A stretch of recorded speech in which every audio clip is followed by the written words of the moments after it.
जिन दिनों मेरे शौहर एक इदारे में टेक्निकल डिप्लोमा कर रहे थे, उनकी मुलाकात एक नौजवान रशीद से हुई। वो भी एफए के बाद यहाँ डिप्लोमा के लिए 2 साल का कोर्स करने आया था। दोनों ने एक साथ कोर्स मुकम्मल किया और डिप्लोमा मिलने के बाद मुलाजमत की कोशिशें की। साथ ही उन्हें कराची की एक मिल में मुलाजमत मिल गई। 1 साल मुलाजमत पूरी करने के बाद मेरे मनगीतर शमशाद ने छुट्टी ली और सरगोधा आ गए। मेरी उनसे शादी हो गई। छुट्टी गुजारने के बाद ये मुझे साथ लेकर कराची आ गए।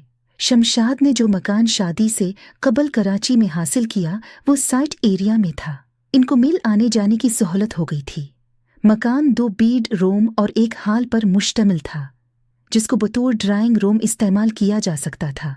आगे सहन था, देहाती तरज का बना हुआ। ये मकान मेरे खावंद को इसलिए पसंद आया कि एक तो ये कुदरे किशादा था, फिर इसमें मेहमानों को ठहराने की गुंजाइश थी। चौंकिया ग्राउंड फ्लोर पर ही बना हुआ था, इसलिए मकान की छत भी हमारे तसरीफ में थी।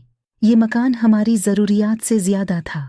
ताहम खुली हुआ और धूप घर में आती थी, इसी वजह से उन्होंने थोड़ा सा किराया ज़्यादा होने के बावजूद उसे ले लिया था।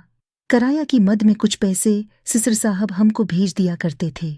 हम नए दुल्हा दुल्हन थे, एक पल भी जदा रहना न चाहते थे। मैं यहाँ आकर खुश थी। ताहम जब ये मिल चले जाते मुझको दिन भर की तुनहाई का सामना करना पड़ता था। घर की सफाई सुथराई दीगर घरेलू कामों में खुद को मसरूफ कर लेती। आसपास कोई मकान इतना करीब न था कि किसी के यहाँ आना जाना होता। मकानात कुछ फासले पर बने हुए थे और हमारे घर के अर्धगर्द पलाट खाली थे। ये मकान दीगर आबादी से कटा हुआ लगता था।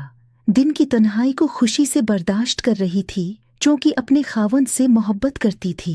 उनकी खदमत में मसरत महसूस करती थी। एक रोज शमशाद घर आए तो बोले, मेरे दोस्त रशीद की शादी हो गई है। बीवी को साथ रखना चाहता है, लेकिन यहाँ उसके पास रहाइश का बंदोबस्त नहीं है। फिलहाल अपने एक दफ्तर के साथी के पास ठहरा हुआ है, जो एक कमरे में गुजारा करता है।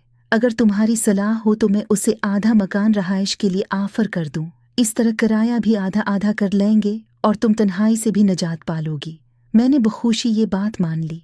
चाहती थी कि कोई और फैमिली हमारे साथ रहे। बेशक इन दिनों कराची अमन का गहवारा था। ताहिम हर जगह ही खवा इमन भी हवाकीले घर में रहने से औरत को डर तो लगता ही है।